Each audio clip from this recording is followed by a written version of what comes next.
नमस्कार, मैं हूं निखिल। गर्व के इस सफ़र का यह दूसरा दिन है। इस वक्त हम झुंझुनू की सारा होटल से रवाना हो रहे हैं नुआ के लिए। बस तकरीबन आधे घंटे में हम नुआ पहुंच जाएंगे और वहीं से फिर हम आपकी मुलाकात जो है वो शहीद परिवारों से कराएंगे। तो आइए चलते हैं। आइए अनिल जी, चलते हैं, लेट हो रहे हैं।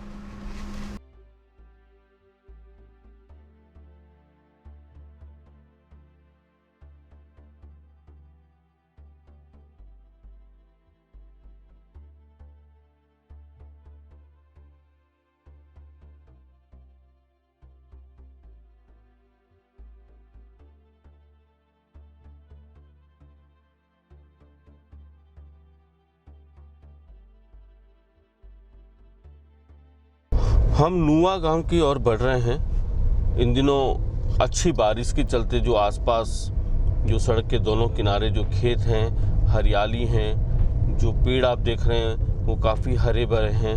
बस यहाँ से तकरीबन 5 किलोमीटर दूर नुआ गांव होगा और ये वो गांव है जहाँ की माटी ने इस देश को कई शहीद दिए हैं।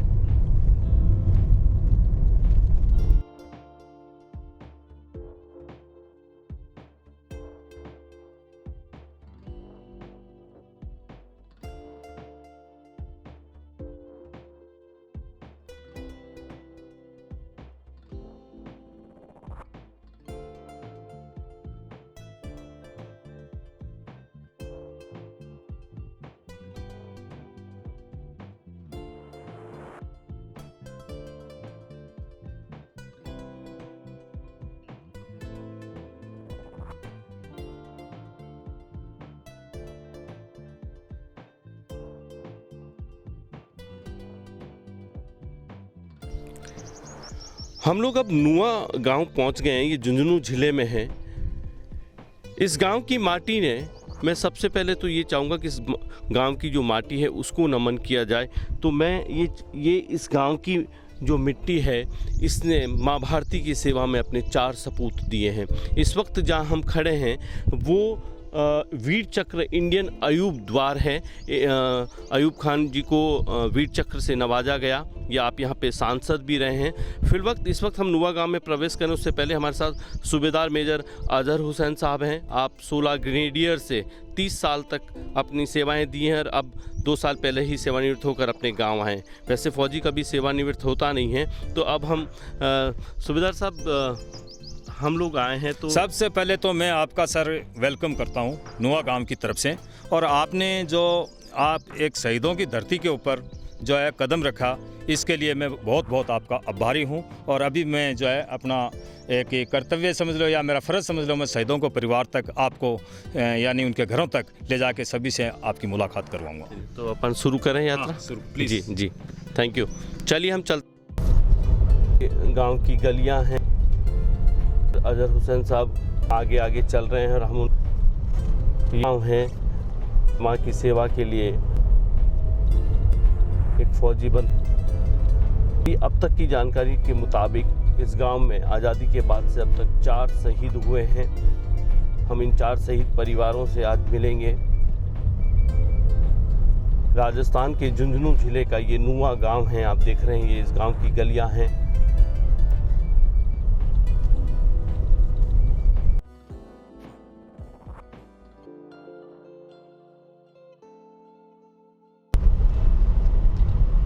नुआ गांव की ये गलियां हैं आप जो देख रहे हैं। बस यहाँ से हम गांव में पहुंच रहे हैं। जो नज़र आ रहा है गांव में नीम के पेड़ के नीचे काफ़ी लोग बैठे हैं। जहाँ तक मेरी जानकारी है सारे वो लोग होंगे जो फौज से रिटायर्ड हुए हैं या फौजी रहे हैं।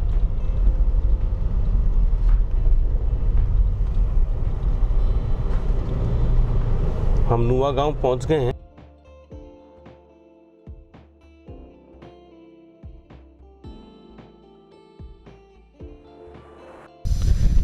अब हम लोग नुआ गांव पे आ गए हैं और हम पहले यहाँ पर जो जा रहे हैं वो शहीद सबीर खान जी का मकान है। हम इसी गली से चलेंगे।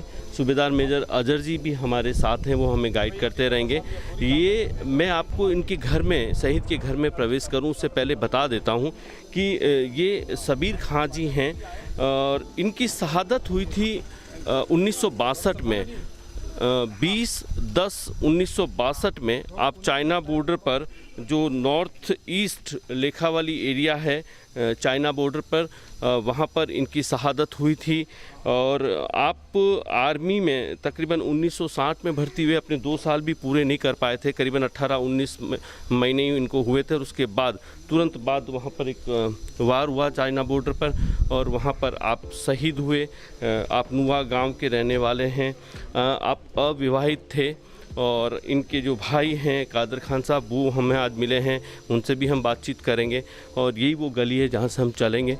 और देखिए इस गांव की गली में हमें अभी सूबेदार मेजर जी बता रहे थे कि ये आप बता रहे थे कि बहुत हाँ। छोटा सा एरिया है जिसमें हर घर अभी में ये 26 जितना हाँ तकरीबन ये क्या है कि अभी ये 50 घरों की आबादी है, ये यहाँ से यहाँ तक 50 घरों में, यानी 26 फौजी हैं फिलहाल। और पेंशनियर को अगर मिलाते हैं तो तकरीबन 100 से अबाउ जो है पेंशनियर हैं वो यहाँ अभी फिलहाल मौके पे नहीं है। तो मैं ये कहूँगा कि ये गांव की गलियां नहीं हैं, हाँ। ये तो फौज की गलियां हैं। हाँ बिल्कुल, इसमें कोई शक वाली बात नहीं है सर, फौज की गलियां हैं इसमें। और ये एक ही ये वो गली है कि यहाँ पे एक ही बहुत बड़ी हस्ती पैदा हुई है, OBDIISM कैप्टन ताज मोहम्मद खान, जो इसी गली के अंदर है, जो कि राजस्थान का ब्रिटिश ज़माने का पहला कप्तान है। वो पहला कप्तान है, तीसरी पीढ़ी उनकी सम्मानित है, यानी तीसरी पीढ़ी पेंशन ले सकती है किसी कारणवश, यानी डॉक्यूमेंटली कार्रवाई पूरी ना होने की वजह से वो पेंशन नहीं ले पा रही है। एक्चुअल में तो वो तीसरी पीढ़ी का लागू है। ये वो गली है, ये कप्तान ताज मोहम्मद खां, OBDIISM, यानी ब्रिटिश ज़माने में वो सरकार किसी को ये मेडल दे नहीं सकती थी। ये जो एक बहुत ही होनहार इंसान, यानी एक वो बोलते हैं जिसको सैनिक का जज्बा और जो अपनी पूरी भली भांति से निभाता, उसी को वो देती थी वो सरकार। आप उस गली के अंदर खड़े और यहाँ के ऊपर जो शब्बीर खान है, जो एक छोटी सी उम्र के अंदर जो अपने प्राणों की आहुति देते हुए चाइना बॉर्डर पे और 17 महीने की टोटल सर्विस के अंदर उन्होंने जो है अपने प्राणों की आहुति देके इस देश के लिए शहीद हो गए। देखिए ये जब आप इस चीज़ को नोट करिएगा कि जब सूबेदार मेजर अजहर अपने गांव की गलियां और अपने गांव के बारे में बता रहे थे कि देखिए यहाँ की नई पीढ़ी है, आप इसको भी देखिए, ये पीढ़ी भी कल यही करेगी, यही देश की तरफ बढ़ेगी, देश की रक्षा के लिए बढ़ेगी। और सबसे बड़ी बात देखिए कि इस गाँव की गली में खड़े होकर जब सूबेदार मेजर हमें बता रहे हैं अपने वीरों के बारे में, तो वो कितना गर्व है उनकी आवाज़ में, देखिए कितनी बुलंदगी के साथ, कितने गर्व के साथ वो ये कहते हैं कि ये वो गली है, ये वो गली है जिस गली में कहीं कोई शहीद जन्मा था, वो शहादत होकर तिरंगे में लिपटी। जब वो पहली बार जब इस गांव में आए थे तो उस गांव का फ़ख्र, जो गांव का जो सीना था वो किस तरह से चौड़ा हो गया। तो ये गलियां कोई आम गलियां नहीं है। ये मेरे पीछे आप देख रहे हैं, ये वो युवा पीढ़ी है, यही पढ़ लिख कर आने वाले टाइम में देश की सेवा में कहीं न कहीं ज़रूर जाएगी। हम इनसे भी जान लेते हैं। आप इसी नुआ गाँव के बेटा पढ़ते हैं आप लोग? हाँ जी जी। तो क्या लगता है आप इन फौजियों के गांव में रहते हैं तो? बहुत अच्छा लगता है जी। क्या नाम क्या आपका? मोहम्मद माहिर। जी। क्या आप भी फौज में जाना चाहेंगे? हाँ जी। देखिए इस गांव में जो हर बच्चा है, कह रहे थे कि छोटी सी गली है, 100 से ज़्यादा फौजी यहाँ पर रहते हैं, तो जाहिर सी बात है ये नई नस्लें उन्हीं को देख रही होंगी। वतन की रक्षा के लिए, वतन के आन बान शान के लिए मिटना इन लोगों को बहुत बेहतरीन से आता है। तो हम धीरे धीरे आगे बढ़ेंगे। हम अभी सबसे पहले शहीद जो शब्बीर खान जी हैं उनके घर में जाएंगे, हम वहाँ से बताएँगे एक शहीद के पूरे घर के बारे में आपको। जी।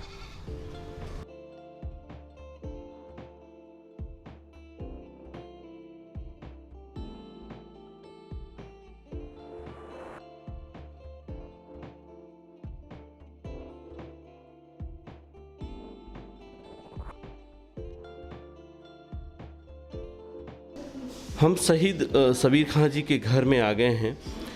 सबसे पहले मैं चाहूँगा कि दर्शक ये देख लें कि शब्बीर खान जी की तस्वीर यहाँ पर है, आप देख रहे होंगे। 1962 में आप शहीद हुए थे, आप नुआ गांव से हैं, आप अविवाहित थे और हमारे साथ इस वक्त उनके जो भाई हैं कादर खान साहब वो हैं। हम उनसे पूरी बातचीत करेंगे, उनसे जानेंगे उनके बारे में। कादर खान साहब नमस्कार। नमस्कार साहब। मैं तो आपके शहीद परिवार के घर में, ये समझ लीजिए मैं तो आप लोगों को नमन करने आया हूँ। हाँ। शहीद शब्बीर खान जी जो 20 अक्टूबर 1962 में शहीद हो गए थे, इनके भाई कादर खान जी ने हमें बताया था कि वो अविवाहित थे, उन्होंने कोई शादी नहीं की थी और तकरीबन 16-17 महीने उन्होंने फ़ौज की नौकरी करी थी। 1960 में वो भर्ती हुए और 1962 में उनकी शहीदी हो गई थी।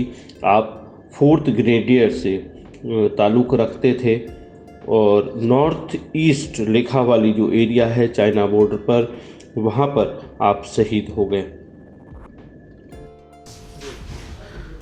देखिए 16 दिसंबर 1999 में तत्कालीन थल सेना के जो जनरल थे वेद मलिक, उनकी ओर से ये ग्रेनेडियर सबीर खान को ये प्रमाण पत्र, ये सर्टिफिकेट है, इस पे लिखा है भारत चीन युद्ध 1962। चीन की सेना के विरुद्ध की गई कार्रवाई के दौरान मातृभूमि की रक्षा करते हुए अपना सर्वोच्च बलिदान दिया। एक शहीद के घर हम इस वक्त हैं। हम आपको इनके पूरे परिवार से तारुफ करवाएंगे। अभी हमने आपको पहले इनके भाई जो हैं कादर खान जी, उनसे मिलवाया था। अब हम आपको एक बार इस पूरे घर को मैं एक बार चाहूँगा अनिल जी से कि अनिल जी एक बार आप मेरे साथ एक बार इस पूरे घर को आप दिखाइए। देखिए शहीदों के घरों में आपको आज भी वो सब चीज़ें नहीं मिलेंगी जो शहरी चीज़ों पे मिलती हैं। ये अभी मकान कच्चा पक्का मकान ही है। आप फर्श को देख सकते हैं। अनिल जी देखिए, दिखाइए ज़रा, ये कच्चा फर्श है, खाट लगी है, शहीद की तस्वीर है। अनिल जी मैं चाहूँगा आप दिखाएं, शहीद की तस्वीर हैं, शहीद के भाई हैं वहाँ पर, कादर खान जी यहाँ पर हैं। पीछे ही आप अनिल जी अगर कैमरा घुमाएंगे तो देखेंगे ये गांव में अभी इनका निर्माणाधीन ये पक्का मकान है, शायद अब बनने की दिशा में। ये किचन है, बच्चे हैं, कुछ आस पड़ोस के भी हैं, कुछ इस परिवार के बच्चे भी हैं। तो अभी कुल मिला के ये पूरा ये नुआ गांव के अंदर एक संकड़ी गली से जाकर ये शहीद सबीर खान जी का ये मकान है। यहाँ पर अभी हमें इन्होंने दिखाए हैं ये तमाम जो सर्टिफिकेट्स आप देख रहे हैं अखिल भारतीय पूर्व सैनिक सेवा परिषद की ओर से GDR सबीर खान गांव नुआ जिला झुंझुनू को, इनको आपके आत्मीय परिजन ने देश की रक्षा हेतु शौर्य, पराक्रम व राष्ट्रभक्ति का प्रदर्शन करते हुए अपने प्राणों को मातृभूमि के चरणों में अर्पित किया। हमें उन पर गर्व एवं गौरव है। उनकी देशभक्ति को स्मरण कर उन्हें नमन। कृतज्ञ राष्ट्र उनको सदैव प्रेरणा लेता रहेगा। ये एक गौरव की बात है। शहीद के घर हैं इस वक्त, ये मेरे लिए बहुत ख़ास तौर पे गर्व की बात है। और ये मेरी पूरी गर्व यात्रा जो इन शहीद परिवारों के बीच है। आप देखिए कि वतन की राह में अपना सब कुछ न्यौछावर कर देने वाले ये लोग आज भी इतने सालों बाद भी अपने एक पक्के आशियाने के इंतज़ार में हैं।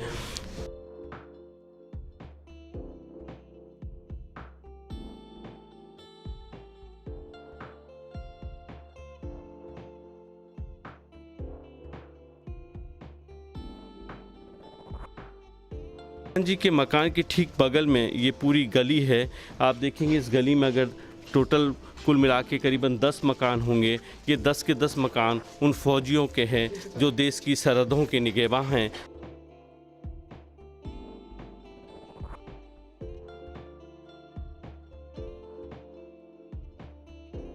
इस वक्त नुआ गांव में है। वीर चक्र इंडियन अयूब का नाम आपने सुना होगा, इसी गांव से थे। हम इस गांव के कुछ जो लोग हैं वो हमारे साथ हैं। इस बात को लेकर हम इनसे भी बात करेंगे कि शहीदों के इस गांव में जब उनका रहना होता है, ये यहीं के लोग रहने वाले हैं, तो इनको कितना फ़ख्र अपने गांव पे और इस गांव की माटी पर है। सर आपका नाम बताएंगे? नुसरत अली खान जी। शहीदों का गाँव है जी हाँ। आपका। थोड़ा सा हमें पहले तो इंडियन अयूब के बारे में आप कुछ बताएँ। इंडियन अयूब साहब यहीं तो पढ़े और एजुकेशन जो प्राइमरी एजुकेशन वो यहीं पर हुई। फिर 18 साल की उम्र में भर्ती हो गए फौज में। फौज में उन्होंने प्रमोशन लेते नायक बने, नेशनल नायक बने, हवलदार बने, नायब सरदार बने, रिसलदार बने, रिसलदार मेजर बने, फिर ऑनरी कैप्टन बन के रिटायर हुए। रिटायर होने के बाद में एक दो साल के अंदर उनकी जो सर्विस के टाइम में इनको 65 की वार है ना, उसमें उनको वीर चक्र मिला। सियालकोट सेक्टर में मिलते वो। पाकिस्तान में उस पर प्रेसिडेंट अयूब खान नाम से थे। यहाँ इनका नाम इत्तेफाक से अयूब खान था, इसलिए इंडियन अयूब के नाम से मशहूर हुए। आपका नाम बताएं। सर मेरा नाम मोहम्मद आरिफ अली खान है। यार जी, आप मुझे कुछ कह रहे थे। जी सर मैं अपनी बात एक 4 पंक्तियों के सहारे आप तक पहुंचाने की कोशिश करता हूं कि टूटने और बिखरने का चलन मांग लिया, हमने हालात शीशे का बदन मांग लिया, हम भी खड़े थे तकदीर के दरवाजे पर, लोग गिरते गए दौलत पर, हमने वतन मांग लिया। सर यहाँ पर वतन के प्रति लोगों में इस कदर जुनून और जज्बा, स्पेशली हमारी जो कौम है कायम खानी कौम, जिनके शहीद हुए हैं इश्तियाक अहमद खान, हमारे अंकल हैं शब्बीर खान, जिनके सिलसिले में आप उनसे मुलाकात करने के लिए तो इस तरह का जज्बा हर एक बंदे के सर सीने में हमेशा ही रहता है। और यहाँ पर हमारे अंकल वगैरह ने भी आपको बताया कि फ़ौजी हर एक घर में, फ़ौज और पुलिस में तो एक नहीं 2-2 3-3 बंदे मिलेंगे आपको। और इस तरह का जुनून रहता है कि वो ये चाहते हैं कि यार हम लोग फ़ौज में जाएं, मुल्क के काम आ जाएं, हम शहीद हो जाएं।